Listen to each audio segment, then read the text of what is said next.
Hello, I'm Sharon. I'm Martin, and we're Candacraig. Craig.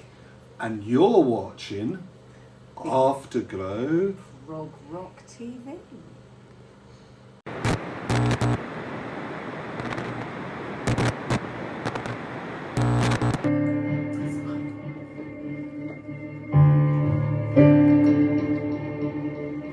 I was unreachable here beyond the farthest sea, so cool.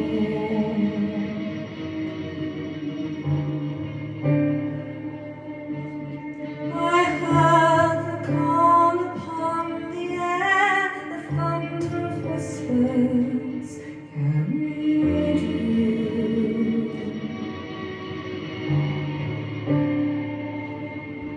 The leaves of every tree, they call to me, and so I come.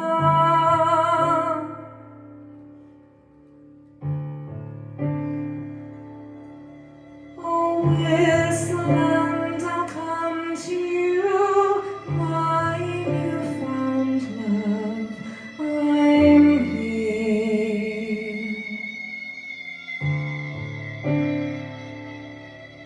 I've waited out beyond the sea. At last you have awoken me. Why do you run?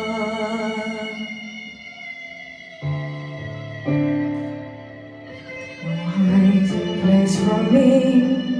The tide comes in, so do I.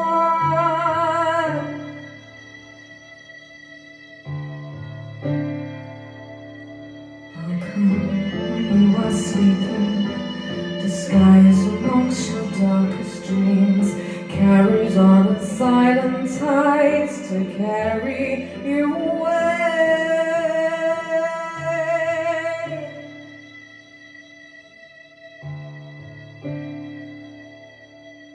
Only you, I come to you, my fretful love, I am awake.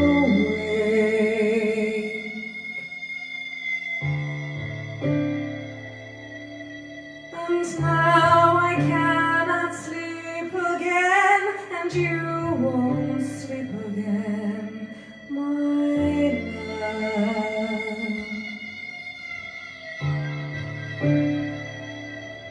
There is no hiding place for me. Whistle and I'll come to you, and we shall sleep no more.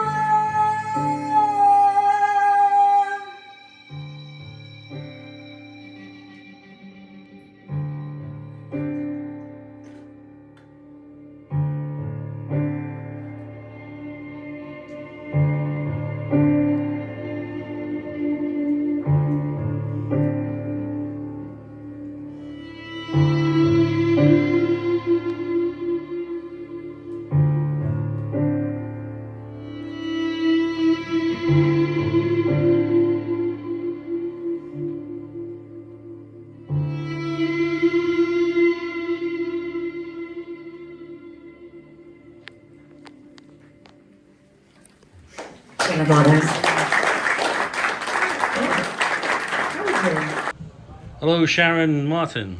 Hello! And how do you pronounce your band name? Just to make it sure. Candacraig. Candacraig. Now, Candacraig, is that named after the house in Scotland? Or? No, somewhere else, isn't it? I mean, should we do the short? You started with a whole kettle of worms there. It's basically named after a hotel, well, a house in Burma, Mamio in Burma. It was opposite where my dad and his family lived just after the war, in a place called Upper Fold, and we visited it back in 2003. Yep. As Dad was not a prisoner of war. He was interned. Yeah. I mean, he was only 11, so would have been a very young prisoner of war. He was interned during the war by the Japanese, and because of that, he got reparations from the government.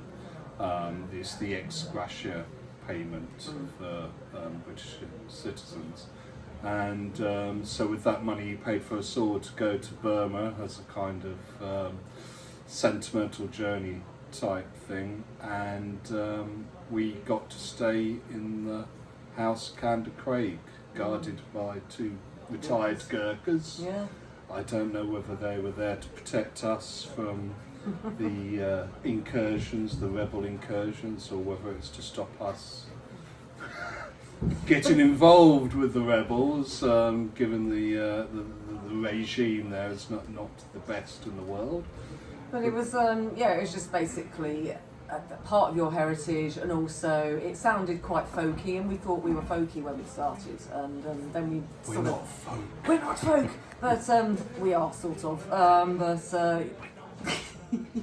And so so we got that folk side to what we do, and we thought it sounded a bit vaguely Scottish, and you thought you were Scottish, but you weren't. Oh, I thought my surname Nichols had Scottish heritage until only this year I went to buy a kilt and said, "Could I have a Nichols kilt, please?"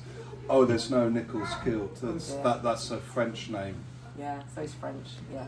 So yeah, that's a shortish answer to that, isn't it? But, so we thought we'll keep the name, even though we're not folk.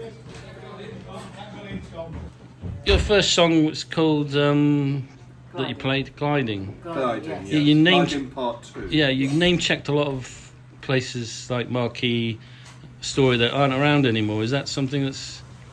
Well, I've got an association with the Glidodrome in Boston, which was what the song was an homage to. That's weird.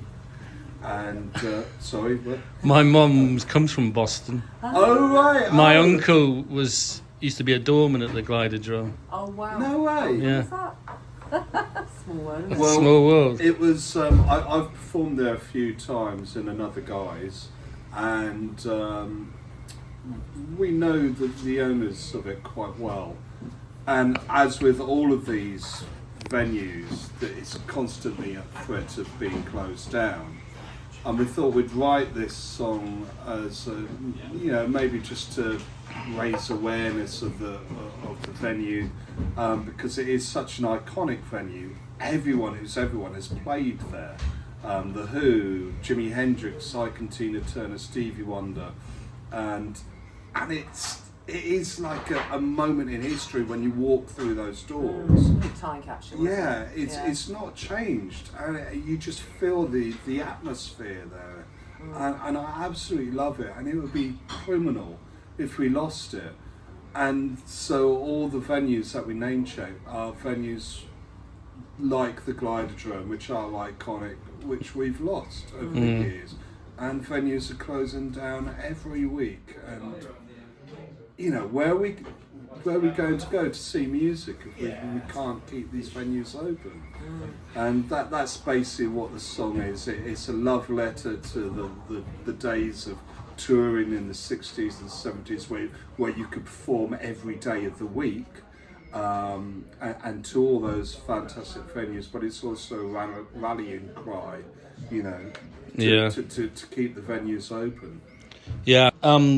You touched it tonight on about Whistle I'll Come to You, inspired by M.R. James. I was just going to ask, a lot of your songs inspired by ghost stories, or is it just that one? That's the main one. That was inspired by that. Well, from the ghost point of view, I thought it might be quite nice to say like this ghost is in love with this fella and all he does is scream and run away, which just was quite nice. Because the video is very much like the inspired by the very much. We filmed that the day before lockdown. Yeah.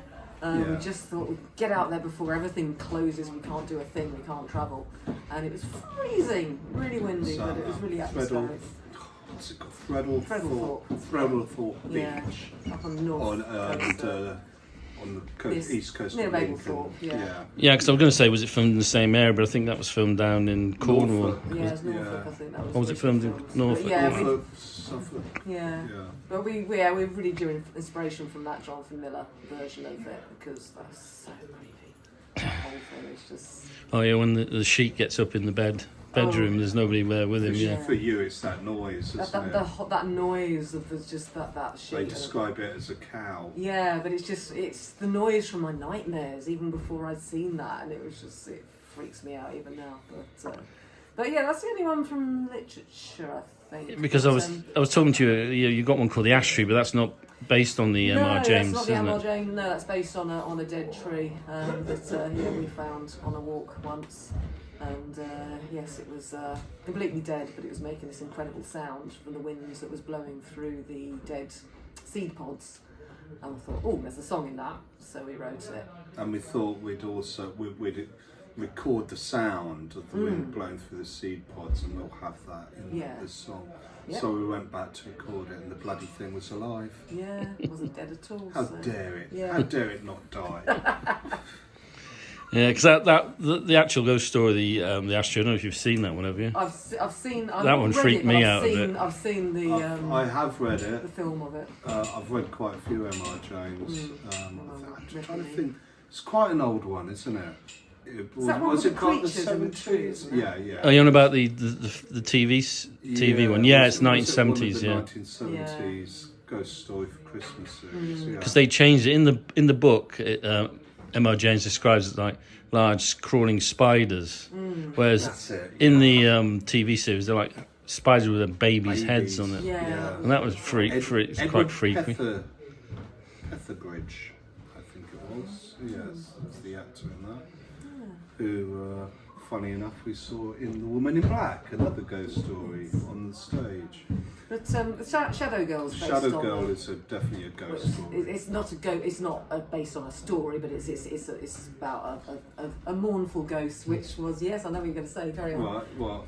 You were going to say that we wanted to write a song a little bit like one that Doris Brindle had written a very long time ago. Yeah, strange coincidence. Yes. When she was in the Violet Hour back in the late 90s. Yeah, so the very opening song on the Violet Hour.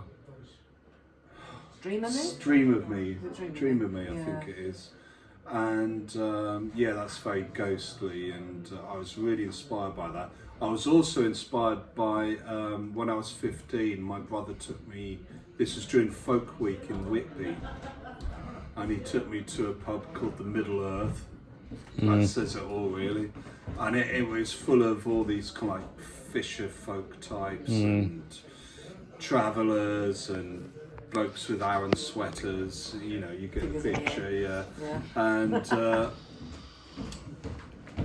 someone would just start up a song and everyone just joined in, which this was a new experience for me.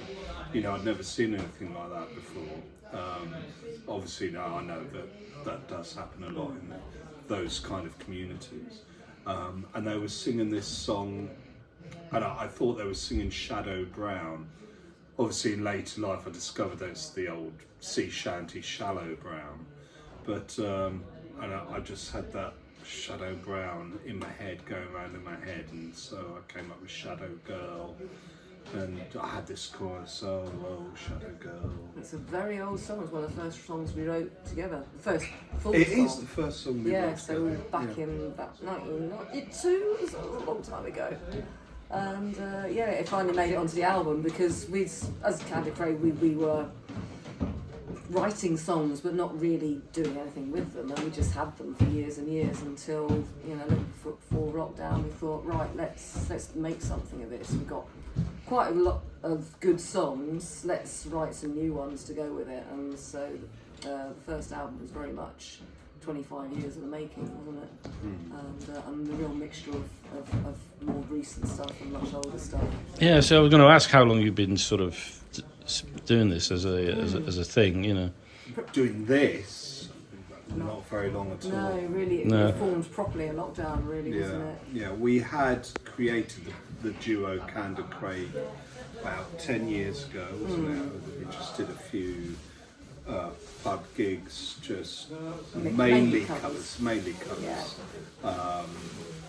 But it wasn't until lockdown that we actually thought, well, let's all those little songs, put them all together, and let's record them properly instead of on the old 4-track Fostex. Yeah, God, those original recordings. Then we visited them, but. Yeah, I mean, by that time we'd become professional musicians. We were dep musicians for other people, you know, mainly ABBA and 90s dance anthems. But that sort of kept us busy. But we just wanted to start performing our own stuff, and that's what. So you just suddenly decided that you'd had enough of the covers sort of thing. Well, no, we haven't. Well, we haven't been able to give up covers completely because that's really what pays the bills. I mean, So you still do the cover? Most Saturdays Martin will don the wig and become Bjorn, and that's mainly what pays the bills and a little bit of teaching. Yeah, we wouldn't be able to do this if it wasn't for that. Yeah, exactly. So Candacraig is much more. Does mean we earn a living still from. Yeah, I mean, exactly. I've spoke to a few bands and they were saying that a lot of these places are being kept owned by cover bands, cover Marillion bands, and various other sort of, you know, which is it's a shame really because they say, well, where does the new music come from? Like, you know, even though I'm part of that industry, it still makes me think. No, exactly as you said. Well, what are people going to be listening to in 20 years' time then? Yeah, exactly. And who would cover Marillion anyway? Who would be mad enough to do that? I don't know. I wouldn't. Oh, hang on. Yeah, that was fun. So I presume you know about that. Yeah, we just recently done the entirety of Brave as a live show. So I find that quite surprising actually. But how did you find that? I mean, it was terrifying, expensive. great. Technically a nightmare, but we pulled it off. Yeah, there's a lot of projections and there's a lot. Oh, you use projections and that as well, did you? Yeah, we use that a lot when we can. Obviously here for Oundle it was very much a stripped back thing, but even for Candacraig's full shows, we do a lot of video, a lot of interactive video, which we're playing with now, making it actually part of the show. And so we learnt a lot from doing that, and mainly probably not do it again. But yeah, it was great. It was a way of utilising the 5-piece band as well. So we had the 5-piece for the second half, but you also had the 5-piece in the first half. Well, when we say 5-piece, we're 2 of the 5 pieces. Yeah, so another 3 musicians. So another 3 musicians. Yeah. Not we had another extra 5 Which musicians. I love because then we get everyone gets the full version of what we are then. With the drums and the bass. Because it was strange when we first saw Brave, Marillion playing Brave, we hadn't heard the album at all, and so the whole audience virtually hadn't heard the album. It was Cambridge Corn Exchange, yeah. And they come on and played this album. We're going, well, it sounds good, but what is it? You know, I mean, none of us have done it. But obviously, you know, sit on 1 or 2 plays since then and haven't heard the album. Yeah.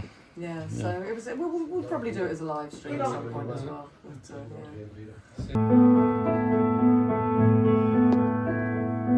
15 million miles, a chasm of time and space I have crossed, flying blindly into dark. You sent me out in hope, and I fly. Eyes get adjusted to the dark. Over time, the things that I have seen with your eyes, the past keeps sending messages, but the space it rings, it sings to me.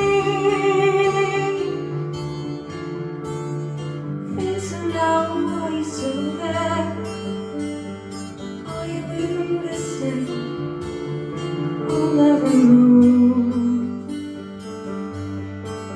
Never know.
Well,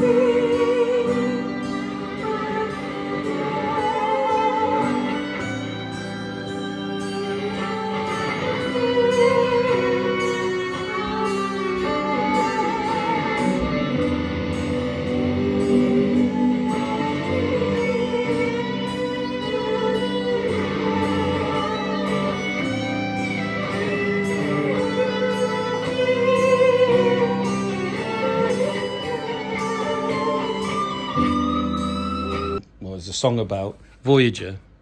Thing close to our hearts as well, because it was launched when the year we got together, like, you know, 77. 77, Wow. Yeah. Yeah, I mean- it's all about our need to, what's the word, anthropomorphisize. Yeah. Make things, inanimate objects with personalities, like Wally, isn't it? Yeah, and that sort of way. And it's all about, yeah, just how lonely it is, you know, this little thing travelling through space. And there was a recent recording at the time that I was thinking about writing this, where they'd recorded the sound of space, and it described it as singing. And I thought, oh, I like that. It keeps coming up on the internet that they've discovered this and they've discovered that, so weird sounds and all that, don't Yeah, and so we actually put that sound, because it's all of NASA's media is free to use, Creative Commons, and so we put it at the beginning of the. But it's also album going version. Oh, back to our life as actors. We did a show which we took up to the Edinburgh Fringe called "We Are Here, Are You There?" and it was inspired by the Voyager, and a quote from Carl Sagan about it being a desperate message in a bottle. And that whole speech is just wonderful. That one that he. Well, he programmed Voyager, once it got to the edge of the solar system, to spin back and take a snapshot of the solar system so you could see Earth in relation. The pale blue to dot Earth. photograph, yeah. This is it. Wonderful, wonderful. And it took 4 years, was it, for the photo to to come actually get back, after he'd taken it. And so he did this press conference, and they revealed the photo, and it was like this huge photo, and there it was, this pale blue dot. And the speech that accompanied it, about everything you've ever known, all the people that you've heard, famous names throughout history, all the scientists, the great generals, the dictators, all the people that have wiped out other nations purely to own a speck on this tiny little dot. It puts everything into perspective. And that there is us in this huge nothing. And the idea that this was the whole panel on Voyager with the instructions for other lives to figure out where we are, how to play the record, what we look like, is like this desperate message in a bottle, and for some kind of deus ex machina to come and save us from all our problems. But in the end, who is there to save us from ourselves? Not in this lifetime, certainly. It's a very bleak thought. Yeah, one of your songs touches that, isn't it? Was it called "The End of the World"? Oh well, yeah.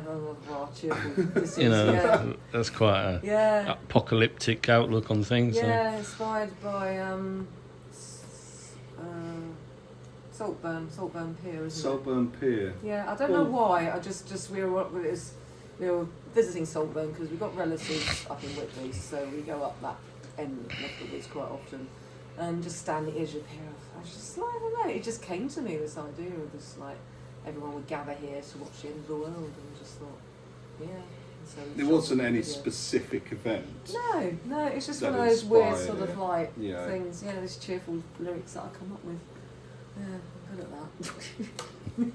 My one big fact that I like hitting people with about Voyager is that it will be back round again in our space, but it'll take about 4 million years to get back here, Yeah, yeah, sounds about right. barring hitting anything, of course. I suppose along the way.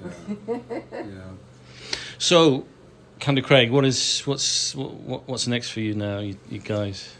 Immediately is, well, possibly we might do a live stream Of the Brave show. show. Yeah, there's a lot of people who missed it because we only did 3 shows. Is that what, on Facebook or YouTube or? On our YouTube channel, we'll make it a little sort of paywall so people pay a little ticket thing for it, and we'll see if we can get that together. We've got Danfest in November. Yeah. Back here, 30th of January. Yeah. So very much looking forward to that.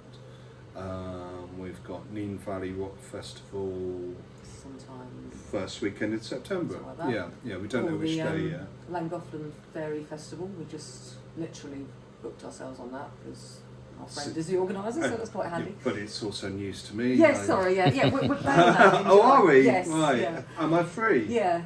Oh, and supporting Ebb in 45 Live. Oh, yes. For The Sundays. Sunday. It's like Secret Sundays or whatever. The Steve Gould new thing.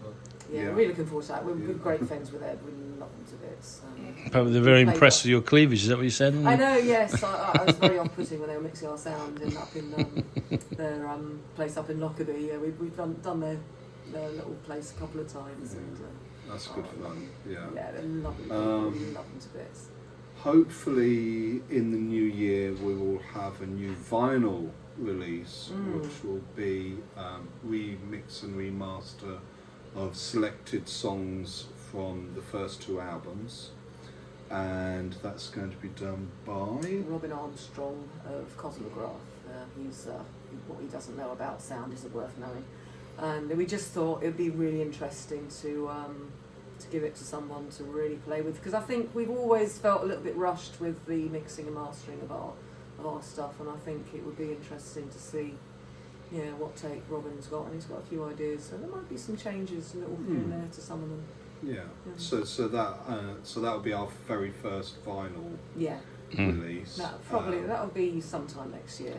And probably we've already started work on the next album as well. Yeah. Which will be a definite concept album. Of course. Haven't had one yet, so let's do one. It's already got a title. Jack Frost's Wedding Day. It's another weather related.